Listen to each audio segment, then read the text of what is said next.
많은 분들이 용접이라고 하면 가장 먼저 아크 용접을 떠올리시더라고요. 실제로 현장에서도 가장 많이 볼 수 있는 용접 중 하나죠. 그런데 용접은 종류가 여러 가지 있고, 오늘은 그 중에서도 많은 분들이 궁금해하는 아크 용접과 알곤 용접의 차이점, 그리고 알곤 용접을 처음 시작할 때 꼭 알아야 할 전류 세팅에 대해서 이야기 한번 해보겠습니다.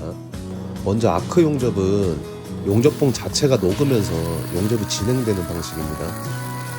장비가 비교적 간단하고 바람의 영향을 덜 받기 때문에 철골 작업이나 건설 현장처럼 야외 작업에서 많이 사용됩니다.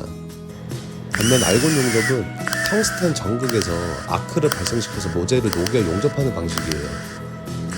필요에 따라서 알곤 용접 전용 용접봉을 사용하기도 하고, 경우에 따라서는 용접봉 없이도 용접이 가능합니다. 알곤 가스가 용접 부위를 보호해주기 때문에 비드가 깔끔하고 정밀한 작업이 가능해요.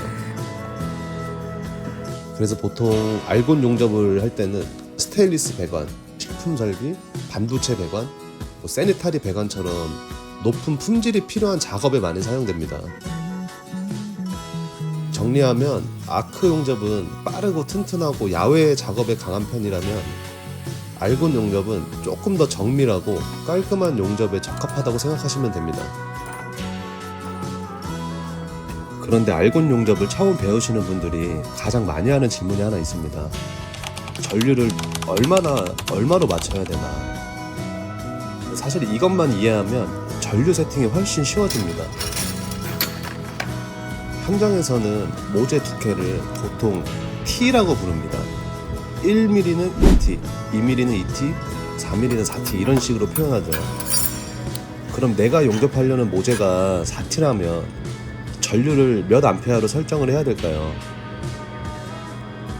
처음 배우시는 분들은 어렵게 생각하지 마세요.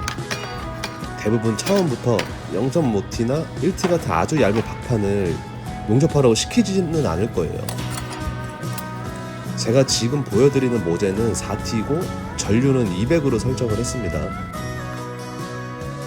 처음에는 전류 100 정도를 기준으로 시작을 해서 전류를 조금씩 올려보시는 걸 추천드려요. 예를 들어서 전류 100으로는 3초 정도 가열을 해야 붙는 모재가 있다면 200에서는 1초에서 1.5초 정도면 같은 작업이 가능합니다. 즉 전류가 낮으면 오랜 시간 열을 가해야 되고, 전류가 높으면 짧은 시간 안에도 용접이 가능합니다. 그래서 전류를 무조건 낮게 쓰는 것이 좋은 것은 아니고, 무조건 높게 쓰는 것도 좋은 것이 아니에요. 중요한 건 모재를 녹일 수 있는 적정 전류를 찾는 겁니다. 알곤 용접에는 여러 가지 용접 방식이 있는데 가장 기본적인 것은 제살 용접입니다.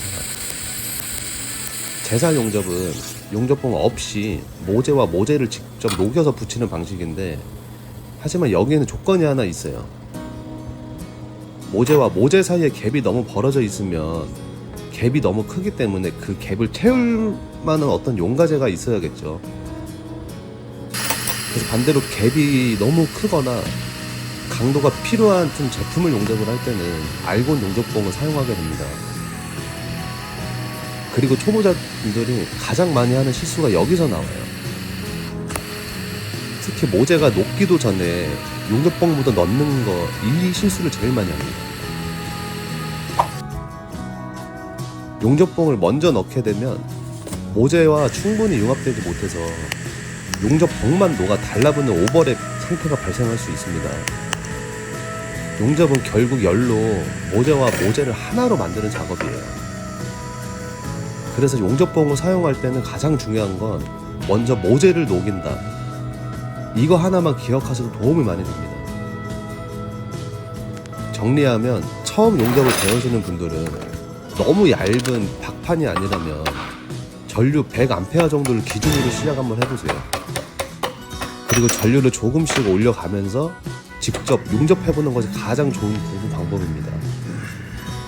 이 과정을 몇 번 반복하시다 보면은 내가 어느 두께에 어느 정도 전류가 필요한지 자연스럽게 감이 생기게 돼요. 오늘 설명드린 내용 중에서 여러분은 어떤 용접을 더 많이 사용하시나요? 또 처음 용접하셨을 때 가장 어려웠던 부분이 무엇인지 댓글로 한번 남겨주세요. 오늘의 영상은 여기까지입니다. 감사합니다.